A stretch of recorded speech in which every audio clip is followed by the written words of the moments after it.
नमस्कार मित्रमंडळी, मी दीपा गवी स्वागत करते तुम्हा सर्वांचं आपल्या छोट्याशा यूट्यूब चॅनलवरती। तर मंडळी, अक्षय तृतीयाच्या तुम्हा सर्वांना खूप खूप शुभेच्छा। तर मंडळी, आज आपण अक्षय तृतीयानिमित्त आमरसपुरी बनवलेली आहे, सोबत देवासाठी नैवेद्यसुद्धा बनवलेला आहे। तर आता आमरस जो आहे बनवताना कधी काळपट होतो किंवा मिक्सरमध्ये चालल्यामुळे चव येत नाही, किंवा आंबे नॅचरल कसे आहेत ते कसं ओळखायचं, दाटसर आमरस कसं बनवायचं, या सगळ्या प्रश्नांची उत्तरं तुम्हाला या व्हिडिओमध्ये भेटतील। तर आता थोडाही वेळ वाया न घालवता सुरुवात करूया। तर सर्वात पहिल्यांदा मी इकडे देवगडचे हापूस आंबे घेतलेले आहेत। तर आता आंबे जे आहेत ते गोड कसे आहेत कसं ओळखायचं म्हटलात तर आंब्यांना ना बॉक्स ओपन केल्याबरोबर ना खूप छान असा सुगंध येतो। तर ते सुगंध असा आला की समजून घ्यायचं की आंब्यांना खूप गोड अशी चव आहे। आणि कधी कधी ना काही आंब्यांना वरून डाग असतो काळा, पण आतून मात्र ते अगदी गोड पिवळासर असं त्याचा गर असतो। तर चला आता मग आपण काय करूयात, फ्रीजमध्ये ना एक तांब्याभर पाणी मी थंड करायला ठेवलं होतं आणि त्यानंतर मी काय केले, एक 4 आंबे जे आहेत साईडला काढले आणि त्यामध्ये ना हे थंडगार पाणी घालून ठेवले। तर आता हे आपण 15 मिनिटे रेस्ट करण्यासाठी ठेवूयात, कारण का ते तुम्हाला मी पुढे सांगेनच। तर आता तोपर्यंत आपण बनवून घेऊयात भाजी। तर ही मी बटाट्याची भाजी बनवलेली आहे झटपट अशी।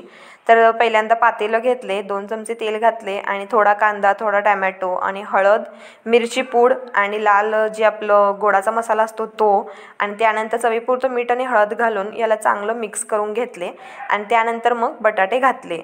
आणि बटाटे घातल्यानंतर मग त्यामध्ये आपण 2 ग्लास इतकं गरम पाणी घालायचं आहे, जेणेकरून बटाटे जे आहेत लवकर शिजतील। आणि गरम पाणी घातल्यामुळे ना भाजीला खूप छान चव येते।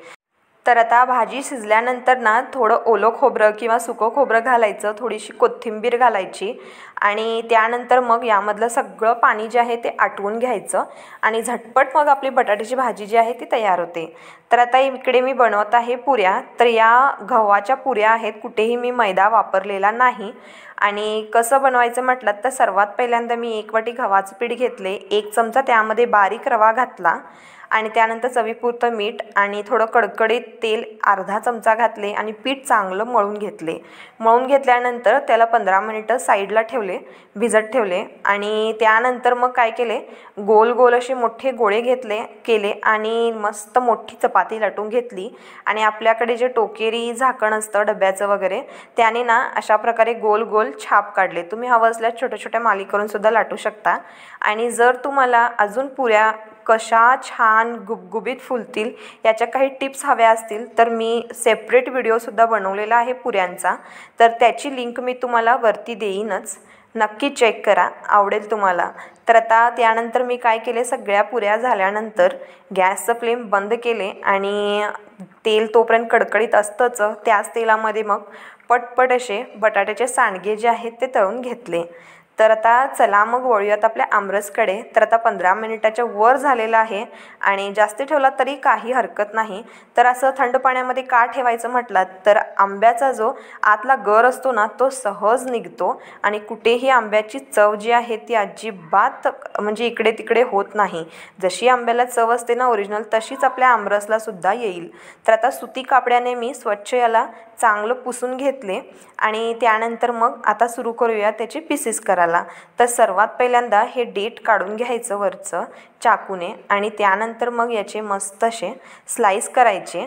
आणि कसं आहे माहिती आहे का, आमरस काहीजण काय करतात की आंबा जो आहे असा अख्खाच आंबा जो असतो तो पिळून मग त्यानंतर त्याच्यामधलं आतलं गर काढतात आणि तसं केल्याने ना जरा हात वगैरे सगळाच घाण होतो। तर आता इकडे मी थोडी वेगळी पद्धत दाखवत आहे। तर आता काय करायचं, अशा प्रकारे ना चाकूने याचे स्लाइस करून घ्यायचे आणि त्यानंतर मग काय करायचं की चाकूनेच याला ना मधून असे कट्स द्यायचे। तर आता मी तुम्हाला इकडे दाखवेनच। आणि जे बाकीचा सुद्धा आंब्याचा जो पार्ट असतो आजूबाजूचा तो सगळा कट करून घ्यायचा, म्हणजे कशी आतली जी कैरी असते, म्हणजे आम्ही याला कोय म्हणतो, तर जी कोय आहे त्याच्यावरचा जो आंब्याचा भाग आहे तो सहज निघून येईल त्यासाठी। तर आता काय करायचं, याला असे काप द्यायचे, उभे काप द्यायचे, आडवे काप द्यायचे आणि मस्त असे चौकोन असे पीसेस तयार होतात त्याचे। मग काय करायचं, एक धारदार चमचा घ्यायचा किंवा चाकू घ्यायचा आणि त्याला आतल्या बाजून अगदी टोकाला त्याच्या असे मस्त कट करून घ्यायचं। त्याने काय होतं की सगळे आंब्याचा जो आतला सगळा गर असतो ना, सगळा म्हणजे आंब्याचा आतला भाग असतो ना, तो सहज कटून येतो आणि मग त्याला पटकन असं मिक्सरच्या भांड्यामध्ये घालत राहायचं. आता सगळ्या आंब्यांचे गर मी काढून घेतलेलं आहे. आता काय केले, अगदी 2 चमचे इतकं साखर घातले. तुम्ही हवं असल्यास अजून 2 चमचे घालू शकता, पण आंबे मी खाऊन बघितले जरा जास्तच गोड होते, त्यामुळे 2च चमचे साखर घातले आणि यामध्ये ना आईस क्यूब्स घातले आणि चिमूटभर अशी वेलचीची पूड घातली. तर आता आईस का घातले म्हणजे जेव्हा आपण मिक्सर फिरवू ना आणि तेव्हा काय होतं की थोडं गरम होण्याची शक्यता असते, त्यामुळे चव थोडीशी इकडे तिकडे होऊ शकते. त्यासाठी काय करायचे, 2 ते 3 आईस क्यूब्स घालायचे. हवं असल्यास तुम्ही दूधसुद्धा घालू शकता, पण तुम्हाला तवाच्या तवा जर आमरस खायचा असेल तरच दूध घालावा, नाहीतर आमरससोबत दूध चालत नाही, आंब्यासोबत दूध चालत नाही असं म्हणतात. त्यासाठी तर मी हे संध्याकाळसाठी सुद्धा बनवले, त्यामुळे मी दूध घातलेलं नाही. तुम्ही मात्र जर झटपट करून खाणार असाल आणि तेव्हाच्या तेव्हाच खाणार असाल तर नक्की थोडं 2-3 चमचे किंवा अर्धी वाटी इतकं दूध घालू शकता. तर आता तुम्ही बघत आहात इकडे दाटसर असं आपला आमरस तयार झालेला आहे. वरून पिस्ता किंवा बदाम घाला, मस्तच आमरस तयार होतो. आणि देवासाठी मी पहिल्यांदा नैवेद्य केले आणि देवाला पहिल्यांदा दाखवले आणि त्यानंतर मग आपण जेवण केलं. तर आता मंडळी हे मी दुपारसाठी बनवले होते.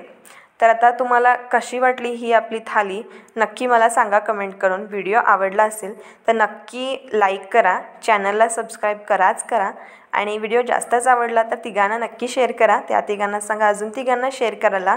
तर भेटू आपण पुन्हा अशाच एका नवीन चमचमीत रेसिपीसोबत. तोपर्यंत स्वस्त रहा आणि मस्त रहा.